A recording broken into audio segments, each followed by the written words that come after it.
Have you ever been in a relationship that has you constantly questioning your sanity and your reality, that makes you doubt yourself, who you are, who you're with? In extreme cases, you can even doubt your own will to live when you were once a lively, spirited, happy individual. If this sounds familiar to you, you might be a victim of narcissistic abuse. Well, what exactly is narcissism in the first place? Narcissism is defined by the American Psychological Association as a pervasive pattern of lack of empathy, grandiosity, and need for admiration. In this video, I define what a narcissist is, the signs of a narcissist, as well as share a bit of my story living with and leaving a diagnosed narcissist. Now, narcissism is a hot topic word in today's society. Everyone is going around diagnosing their friends, their partners, their family members as narcissists. But it's important to note that just because someone displays narcissistic tendencies does not mean that they are a diagnosed narcissist. Narcissism is a personality disorder. It's not something everyone has. It's also important to note that narcissism falls on a spectrum, and some people can display certain narcissistic traits and not others.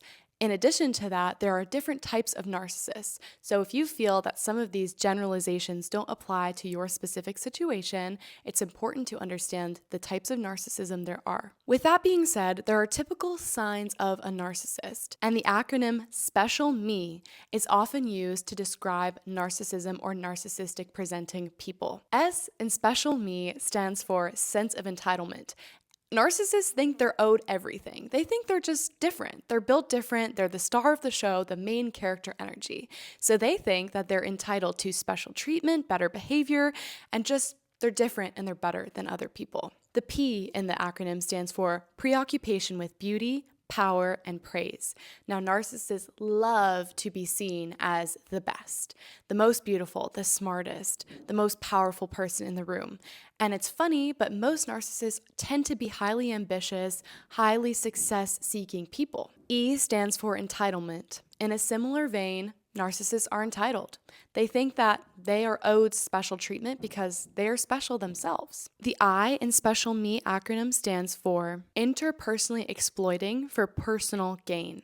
Narcissists will take advantage of anyone and everyone they see fit. If you are a beautiful person, if you're a successful person, if you're a smart person, narcissists will try to exploit your special gifts for their own personal gain.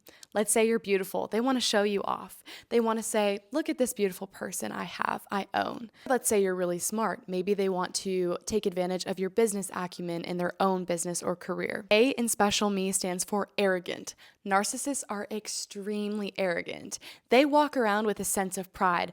This is me. I am the best. I am everything. I am owed everything. L is one of the most defining characteristic of a narcissist, and it is a lack of empathy. Let me say this very clearly. Narcissists do not have the ability to empathize with you or anybody else. Empathy is defined as the ability to put yourself in other person's shoes. So to feel for them, to comfort them when they're down because you can imagine the pain they're going through.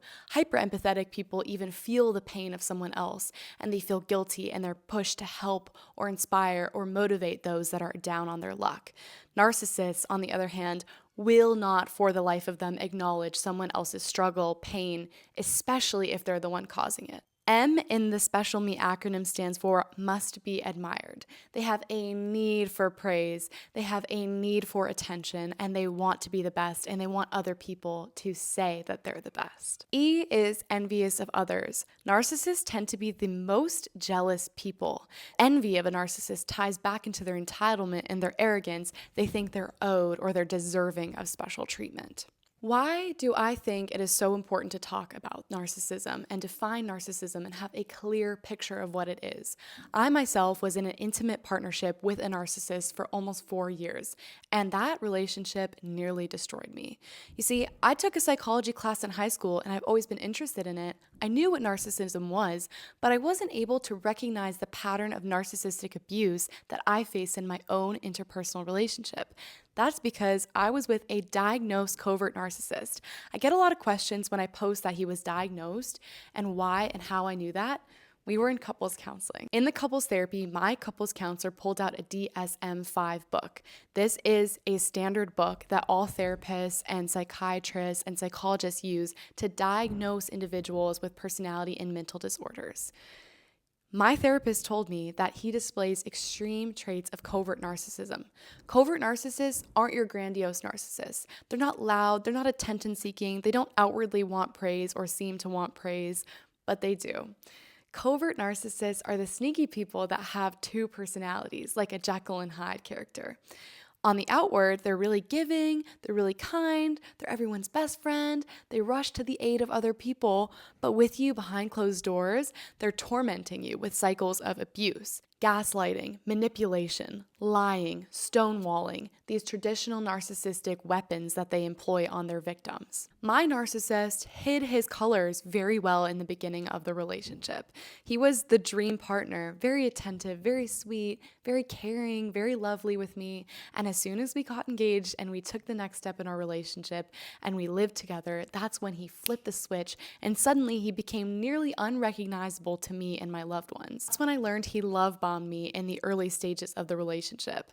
This is a common narcissistic trait that intimate partners do when they're trying to win your affection and win your attention over. They give you gifts and flowers and write you letters and dance with you in the rain and tell you within 3 weeks that they love you and they've never met anyone like you, and they make you hooked on them so that when they switch, they keep you hanging on to the fantasy of who they were when you first met them, and they keep promising they're going to get there and they're going to get there when you try to walk away, but they never return. They cannot return to something that didn't exist in the first place. So that facade, all the love and the attention and the adornment, it was all a facade to try and win you over and keep you in extreme cycles of love and hatred with them.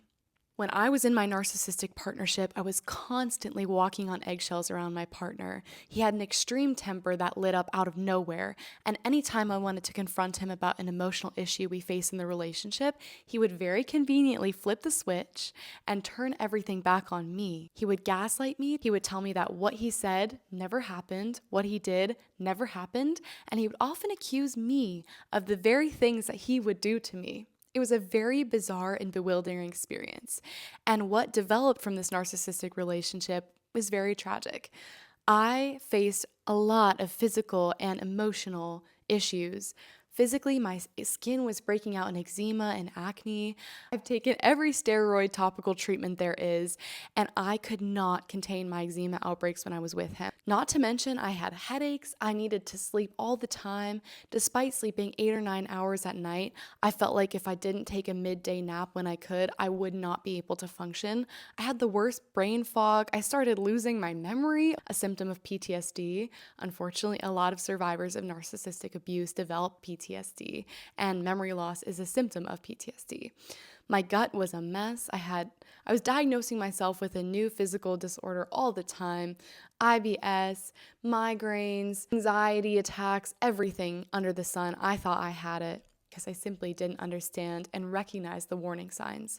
And that is why I'm so passionate about educating you and helping you understand what narcissistic abuse really looks like, how to identify it, leave a narcissistic relationship, and finally how to heal from it. You've watched this video and you can identify patterns of abuse or feel similar to me. I want you to know that you're not alone. Identifying a narcissist and narcissistic abuse is the first step to empowering yourself to leave the relationship. If you like this video and you resonate with this topic, I want you to know that I'm here for you. Subscribe for more content about these topics. Just know that knowledge is power. And when you regain your power and your sense of self, that's the first step you can take to healing.